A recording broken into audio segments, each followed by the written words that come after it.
Welcome to the Luxe Leap. My name is Raylan Logan, and we chat about women consultants making bold moves, big wins, and the secrets to extraordinary branding.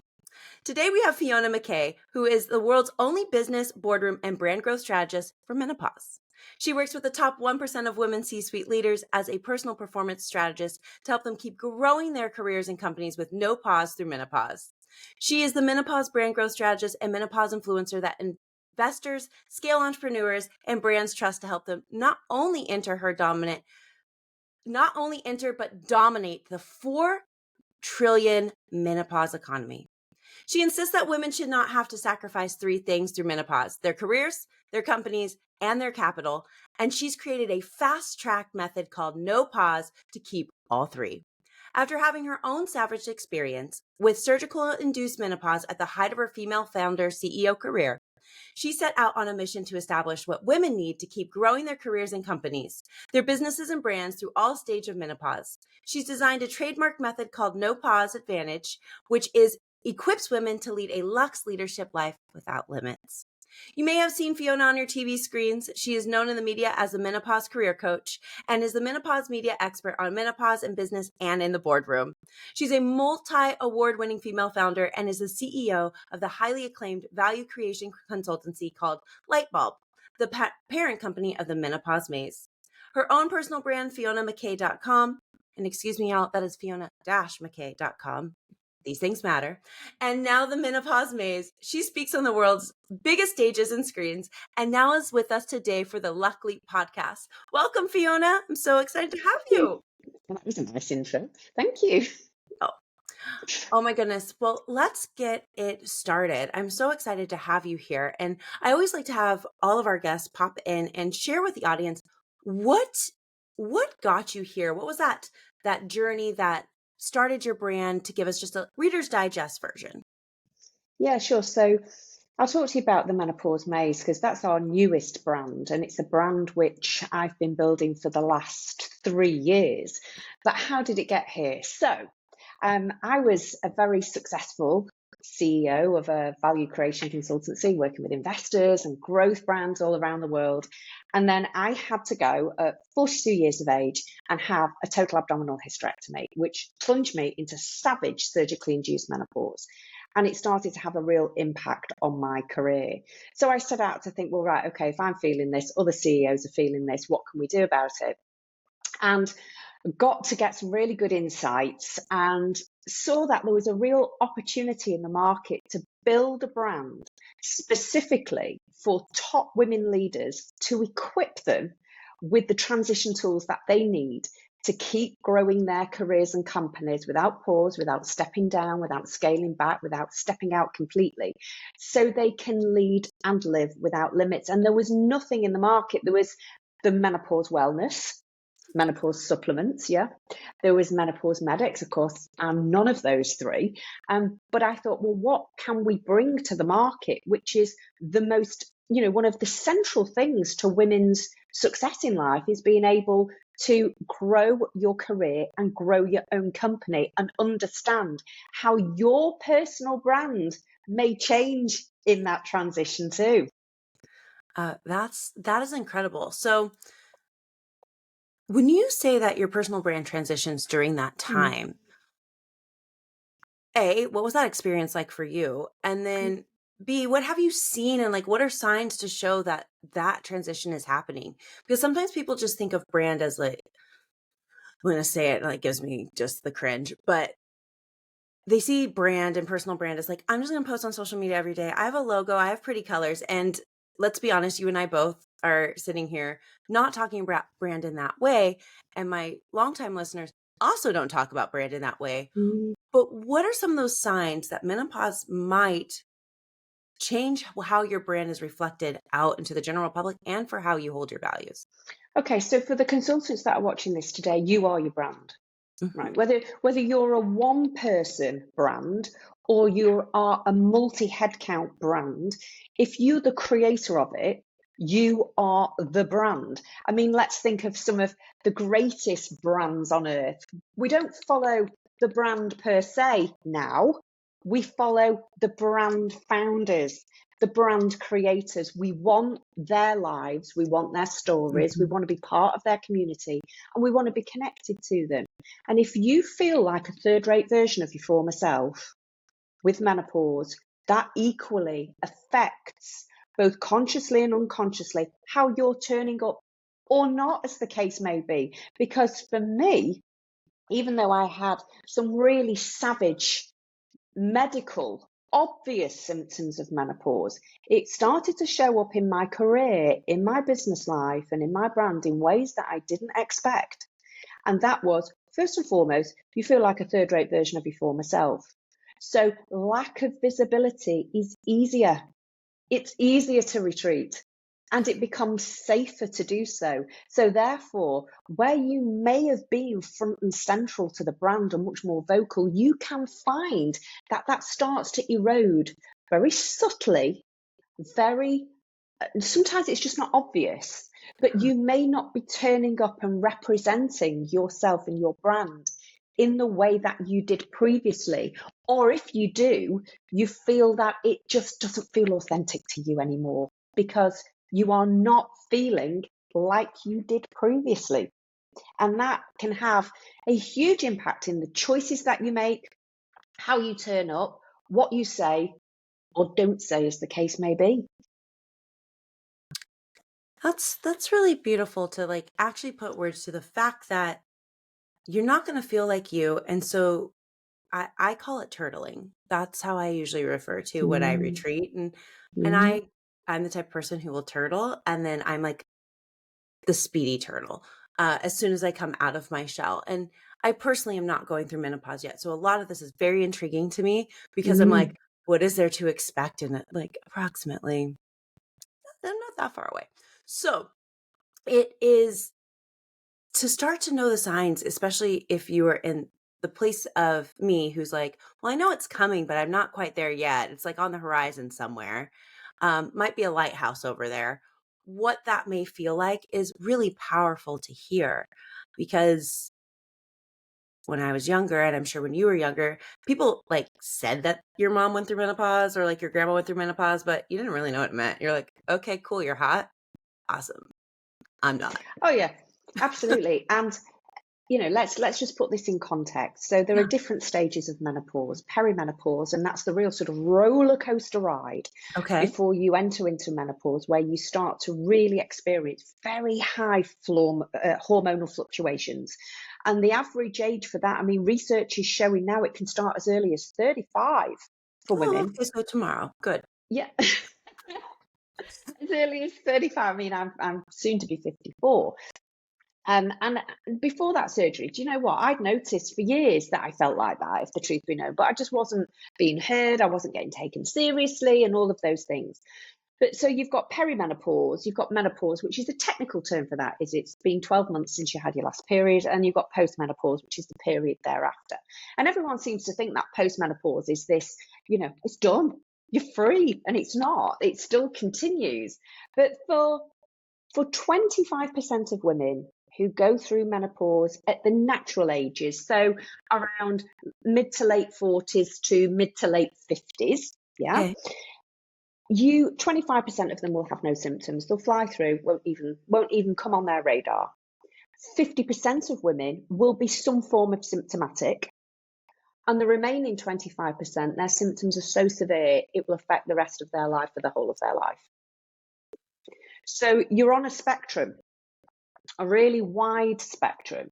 And for me, because mine was surgical and it happened overnight, it was boom, Well, slap in the face. significantly severe. But it turns up it doesn't turn up in symptoms in your business. Yes, you can feel hot and sweaty.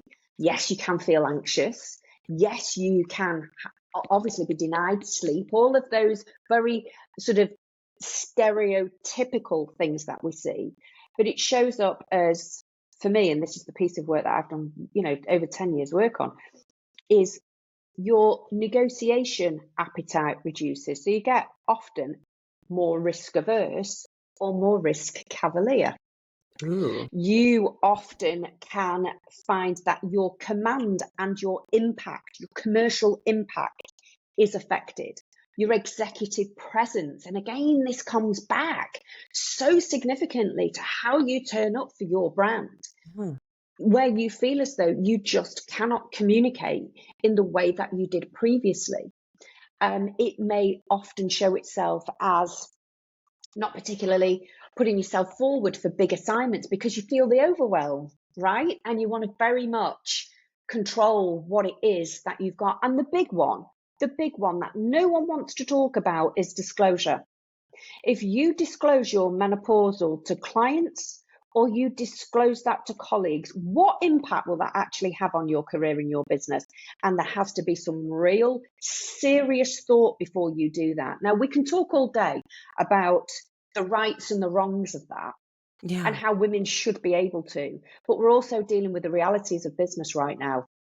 And I don't want women who are listening to this podcast to think that they should and then really retreat and think, oh God, I did that with the best of intentions, but actually that's had a huge impact on my career. It takes very, very, very careful thought of who you disclose that to and what the consequences can be for you and your business. And we know we're not living in an ideal world, but it's the reality of where we face ourselves as women right now in business, both sides of the Atlantic. It seems and feels very nuanced in how we I didn't want to say tiptoe, but like you said, on both sides of the Atlantic right now, there's a lot of tiptoeing that we are finding ourselves doing again, and then being mad about tiptoeing because we've all worked so hard to make it so we could start to allow others behind us to be their full selves, I'm going to say, because you and I are both women who just show up as our entire self and take it or leave it. That's what you're getting. But there's other women who don't feel that way yet. Keyword yet.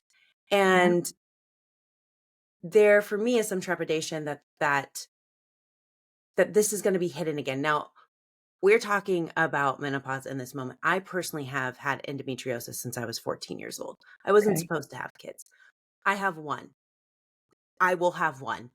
And so many complications that come alongside with that. And I couldn't really say it. Like, I would miss work, but I couldn't say why.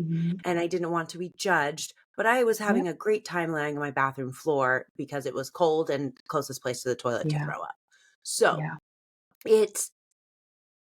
these things happen. And I'm very passionate about women's health research. I think that we do not do a good job at it. We have so much room to improve. And the idea that we have to be so careful and nuanced with who we share this with when it is a natural part of life, honestly, just makes me angry. And I don't have a question that comes after that, Fiona. It just kind of just pisses me off. It's wrong. And women's rights are being eroded. And legislation has happened to erode women's rights, which then compounds even more senior women showing up and saying, well, I'll put my hand up and say, actually, I've struggled a bit, or I've struggled a lot. And this is what I did to rectify that, because you've got the double whammy. You've got the issue of age, and you've got the issue of being perceived as less than. And that is the big, there are two big inflection points in a woman's career that has severe career penalty: motherhood and menopause. And you cannot get away from women's biology in business and the boardroom. It happens, right? And for all of the big brands, let's think of the really big brands who are dialing back from DEI and saying, we're not spending any money on that anymore. We've done our bit and all of that. What does that mean for actually, if you think about this, your investors want to see, because they know that having more women on boards and in brands increases profitability and shareholder value. Fact. So they still want to see that, but there's a dialing back. There's a fear to disclose. You reach the peak of your career in your menopausal years. That's a fact.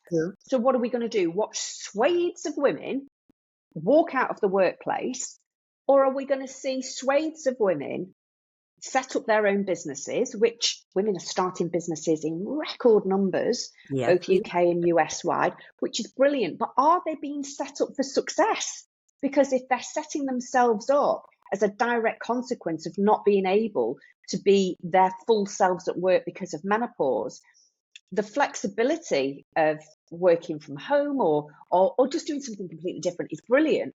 But what financial penalty does that have for women, and how's that going to model itself out in future years? Because they've lost their big earning capability.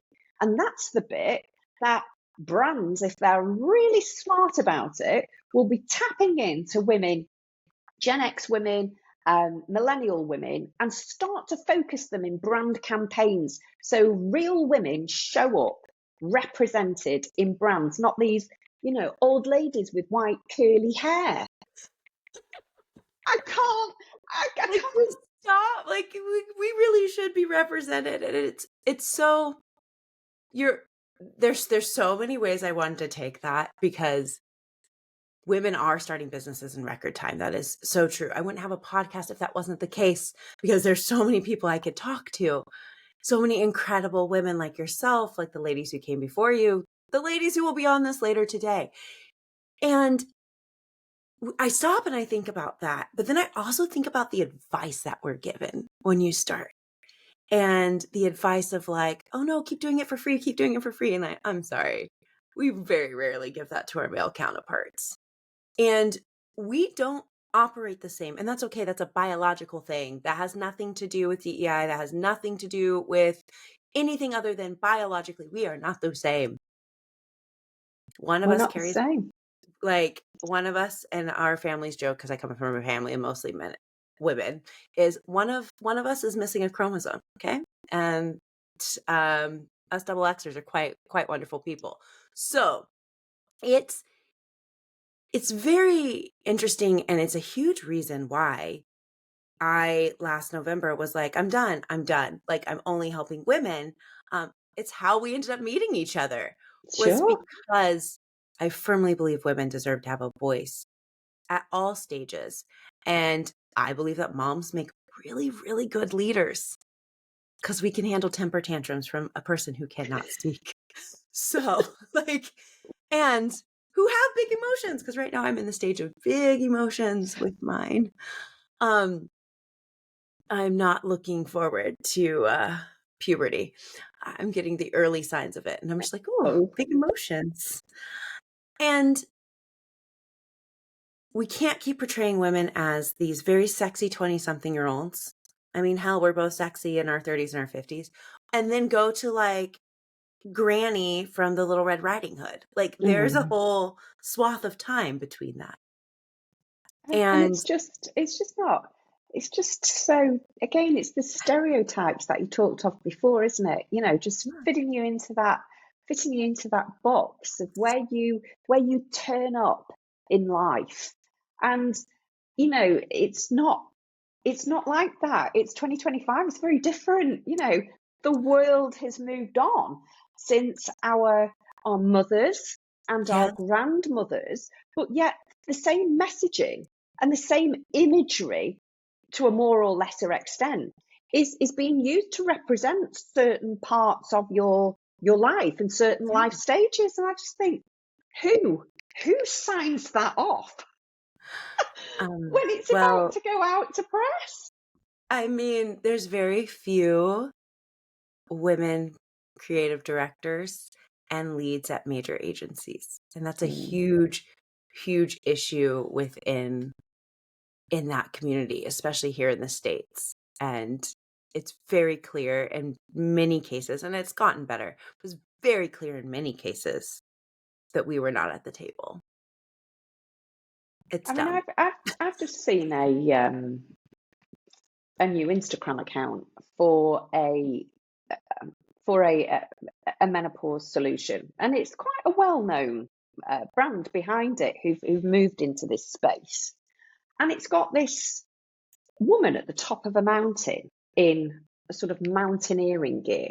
Looks as though she's climbing Everest, and I get, and it's around menopause, and I get sort of the methodology behind it.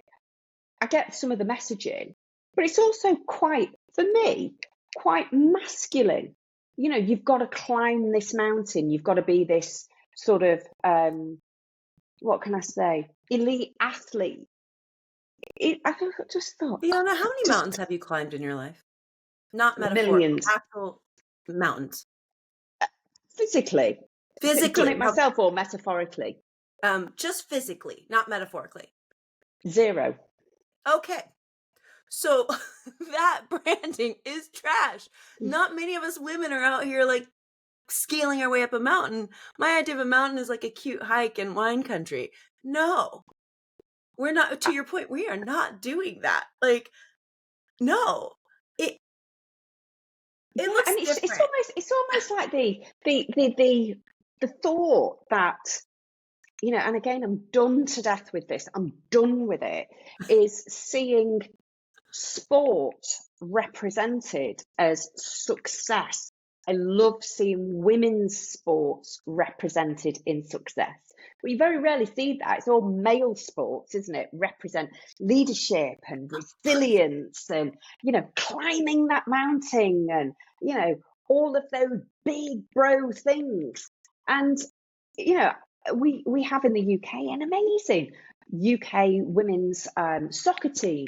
We have amazing solo runners. We have, you know, phenomenal female sports stars and talent, which you are starting to see sort of come across in brand. But this sort of bro thing, I'm just thinking, oh God, you know, please. It doesn't make sense in translation to No, menopause. Like, it doesn't for me.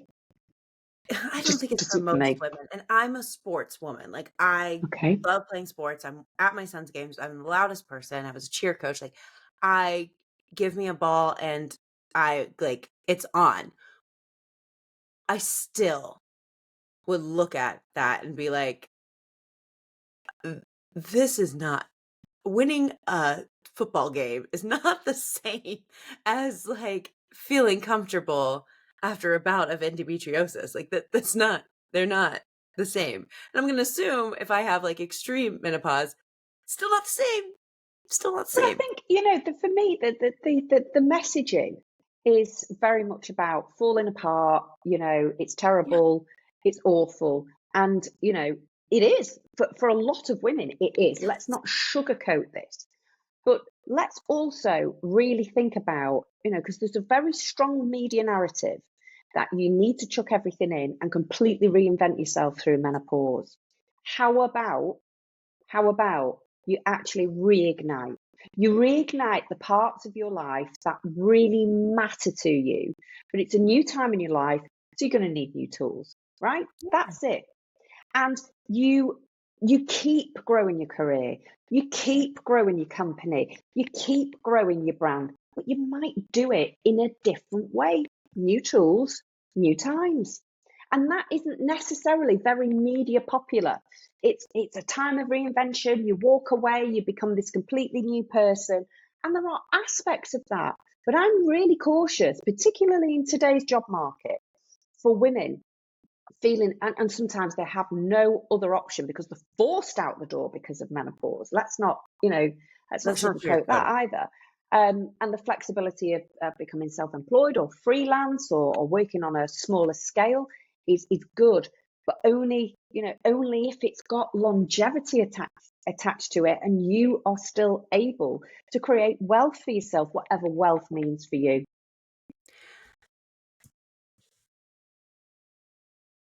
I think it's interesting that the broader messaging, not the messaging we're having right in this moment, but the broader messaging is that you just become this brand new person. And I'm curious to dissect, and everyone's probably listening to this being like, Raylan, you're so great at having a set of questions and never actually asking them. But the broader sense of let's just go from like 20 something. We've graduated high school. We're moving into whatever life looks like for you in that moment, whether it's college, job, what have you. We move into our 20s and we figure out who we are, because you don't do it as a teenager. That's cute. That idea is not real. You figure out who you are in your 20s.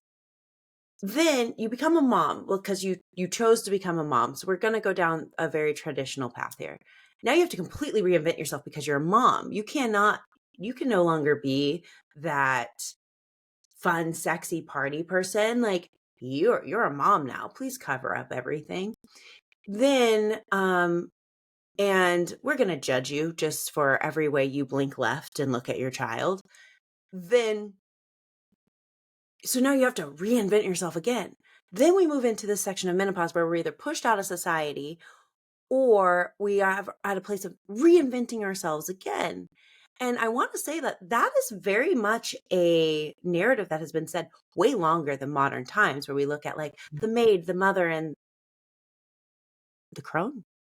Anyways, never get the last one right. But like that has been in narratives that have been brought to us from a really long time ago to modern times. Why do we always have to reinvent ourselves? Why can't we just be the same person who's experiencing changes and experiencing time like men do? Exactly. And I get really concerned that this message fuels this tsunami of feeling that you're failing if you're not reinventing yourself and being something better. How about being just enough the way you are? And if there are aspects of your life that you want to reinvent, brilliant, go and do it. You know, if there are aspects of your career that aren't working, or you want the bigger job, because we always talk about in menopause about scaling down. How about scaling up? Actually, my children have now gone to college. I have a little more free time in my life. And actually, what I want to do is back myself. I'm going for that big job. I'm going to go and raise 20 million of capital. I'm going to go and do that. And actually, I'm going to back myself at this time in my life. I want to see and hear more of that. Yeah. That fires me up. And I know it fires many women up. And it's not to say it's not challenging with menopausal symptoms and all of what we've discussed before, but it's more than doable if you know how to do it, if you know what to approach, where your priorities are, what to walk away from, what to walk towards, and what to step into. These are opportunities, but that doesn't mean reinventing yourself. It's just becoming a grade A plus version of who you were before, and not having to feel as though you've got to be somebody else in order to achieve something else. I feel strongly about that. I feel like me and you could have like a whole like power conference on. You're fine just the way you are. Do what you want. Yes. Do what you want. Yes. And You're it's fine the way you are. I don't think we hear that enough. We hear so many like self-improvement books, like you have to improve yourself, you have to be this. And like, I'm for that. Don't get me wrong. I think that you should work on the things you want to change. But I don't think you should feel shame around having to do it or wanting to do it. And I don't think you should have to feel forced to have to do it. If you like who you are right now, that is fine. That is fine. Absolutely. And one thing that menopause does do is it pulls you up to give you a real life sort of MOT of where you are, what you want to do, how you want to show up. And those are aspects, but fundamentally, being really comfortable and accepting who you are and being proud of who you are and what you've achieved so far. And if there are things that you want to change or you want to completely reinvent, I mean, of course, go for it. But don't be feeling as though you, as you say, it's a forced entry route. I mean, God, I never, I'm on this quest for total perfection and advancement and scale, and it's just built into my DNA. It's who I am. But I'm quite like me now, and if others find that irritating, annoying, they disagree, do you know what? That's okay too. You're going to go and find another tribe in life, and we're going to say goodbye. There's going to be no fallouts, and we wish one another well. And I'll be going here and you'll be going there, and everyone will be happy, and that's good. And I'm good with that. I agree. No, I 1000 agree. I actually was coaching somebody the other day, and I was telling her I really love this book called It's like right here. I'm going to stand up. Everyone's going to see my belly button. It's fine. The book is called The Mountain Is You. And it's a book about self-sabotage. And one of the quotes in this book is like, the people who are meant for you will meet you on the other side. Yeah. Like, you're going to end up giving up everything that isn't meant for the new version of you. And that's okay. We can leave that in peace and enjoy what happened then and enjoy what happened later. And somebody yesterday, who was it who said this? It'll come to me. I think we actually said it on a podcast episode. So if you listen religiously, you will know exactly what I'm talking about. But the idea that when we have really happy moments, there's also cycles of grief next to that, because when you are choosing to reinvent in some way, like, we are giving up something, but let's be happy if it's a choice that we made and not something that's being forced upon us. And I think that is a really powerful narrative to hold, that you do have control over that. And you just have to recognize the signs, whether it's going through menopause, whether it's going through motherhood, whether it's just going through life, because that throws enough curveballs. That is something I think we need to talk more about. Deep thoughts on a Thursday. So I'm going to bring it to the future now, because we are fun women who like go on rants, and I like live for it. We could do this for hours. For sure. What are your long-term goals for expanding your brand's impact as we move into the future? Okay, so the big change for us last year was in October 2024. We actually launched in the US in New York. So that was a really big brand milestone. And for as much as we share so many commonalities between the UK and the US, the market is very, very different. Yeah. The menopause market is very different state by state. It's very different sector by sector, state by state. So that was a massive big change, and we're continuing to build on that, both for women, and we are doing some work with workplaces as well, but predominantly, we'll be honest, it's not the workplaces who are Googling at 3 o'clock in the morning, how do I keep my career? It's C-suite women. How do I turn up for that board meeting and not negotiate the best deal of my life? And those are the women that we want to really reach, really impact, and really equip for the future, because as we know, when you impact one woman, it cascades down. Women have a really strong legacy lens. So doing that at scale across the US is our big growth plans for the next 2 years. And then we're going to start looking at other emerging markets around the world as well. So yeah, an awful lot to do. It's not a big deal. It's like easy, right? Totally easy. No, you're doing incredible things, and to launch in New York is incredible. And like you said, especially the US, we are vastly different from one coast to the other. I'm a West Coast gal, and the difference from just California and Oregon is huge. We're not the same. It is literally a country of like many countries. Oh yeah, and from what we've seen so far, I mean, particularly sort of in financial services where we've got a really good, strong existing client base, those women are far more open about talking about menopause at work. They might not necessarily disclose it themselves, but the conversation is to a degree being sponsored, or if they're in women's networking groups, it's coming onto the agenda. It's being represented on some keynote stages, albeit minimal. But we're starting to see that, and they're comfortable about having that conversation. Whereas over in LA, particularly where the entertainment industry is concerned, those top women executives are petrified of disclosing that they are menopausal, because it's the double whammy. A, you're old, you're in that old zone. B, you've got to be constantly reinventing yourself, particularly around entertainment and tech. And it's a bro culture. So that in itself is just, it's night and day. It is purely night and day between the two. And I was noticing just even little things when I was there is like, on the West Coast, I will say we're probably a lot more health driven. So when you're thinking about like coming into the West Coast and C-suite, you may almost have to go like the wellness route. We are very Mm. like green smoothies, yoga.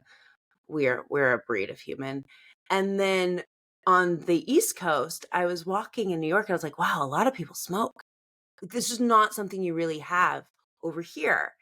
And as somebody who has asthma, I was like, oh, this is like the worst. So, and Yeah. just a lot more drinking, a lot more like, but they get all their health because they walk everywhere. So it's vastly different to watch how the two different sides of one country works. And the Midwest is its own breed. Okay. Like we don't know what happens in the middle of America. If you're on either coast.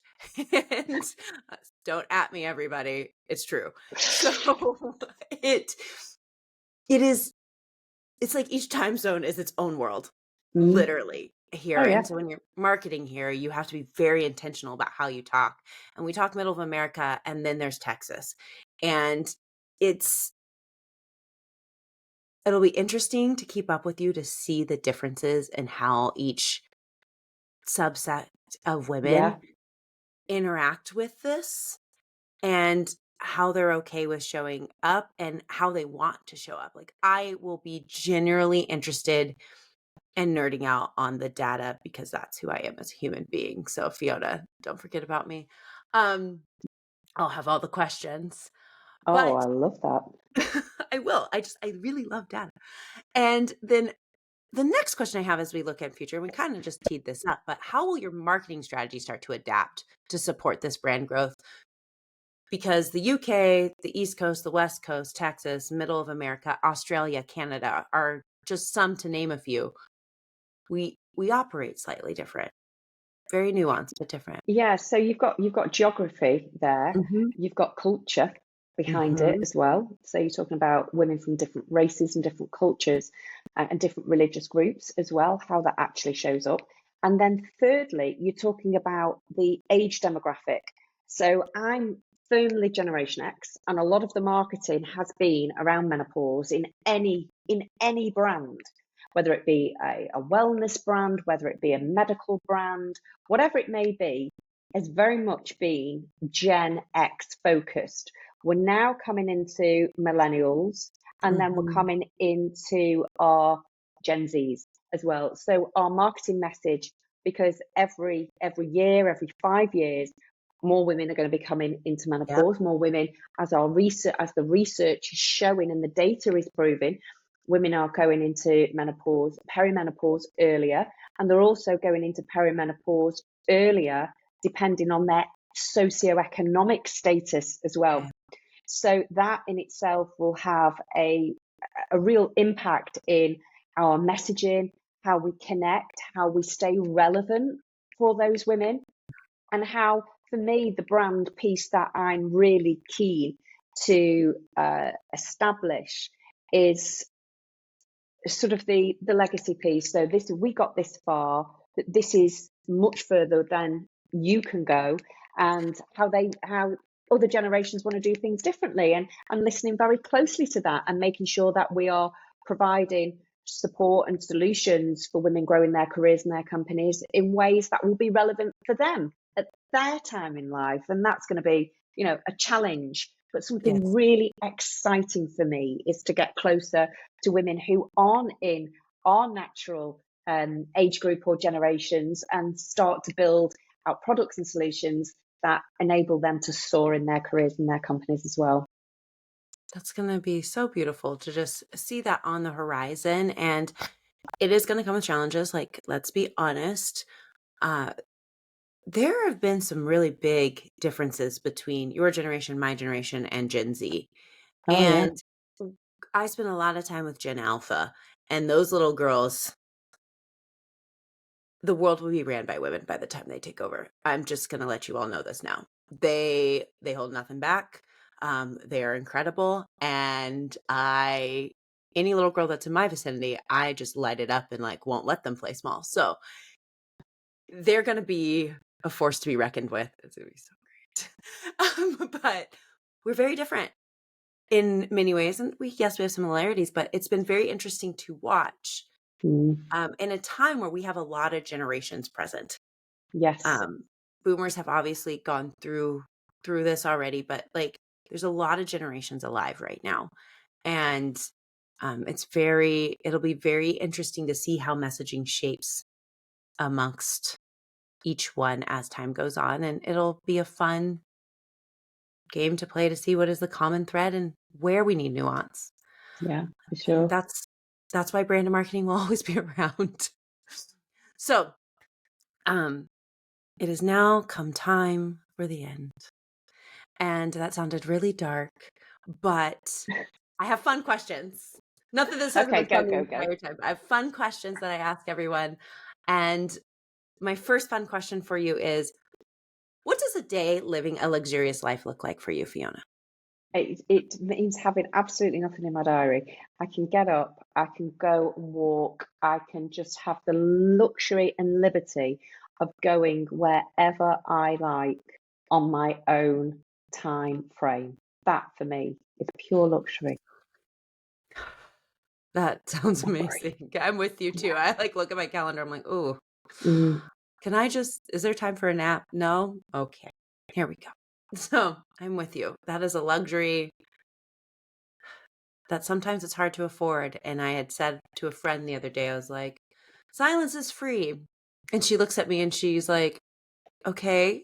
And I go, silence is free, but sometimes you can only find it on the toilet. Like, and she was just like, Ray, I was like, you gotta get peace where you can get it. I don't know what to tell you. And then I made her laugh really hard. And she was like, you're one of a kind. Um, gotta love me for who I am. And then my last question for you is, in one word, what is your primary motivation in business?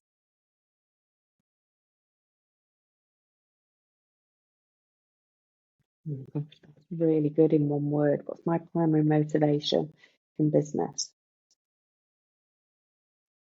I think the word is proof. And I'm True. quite, yeah, is to prove that whatever it is we're doing has an impact. I Yeah. love it. Well, you're proving it every single day. You're doing it. It's happening. It's here. And you're going to continue doing it, Fiona. And I'm so grateful you reached out to me. I'm so happy to have had you on the show. And I couldn't think of a better person to talk about all of this with. So thank you for opening my eyes to new things and to see what's going to happen and all those fun things that came with it. There's nothing more amazing than sharing space with another powerful woman. So thank you. Oh, thank you. I've loved it. Of course. How can folks get a hold of you or interact with your brand? Okay, so there's something really amazing that we've launched, and you're going to be the first to hear about it. So we've built the world's only diagnostic where women can pinpoint where menopause is silently costing them in their career and company and brand growth. And you can do that by taking the diagnostic on our website. And you simply go to www.themenopausemaize.com, and it's called the No Pause Advantage Scorecard. And you just click on that, and it's got 3 different types. So, are you a C suite entrepreneur? Are you a C suite exec? Or are you an aspiring C suite woman?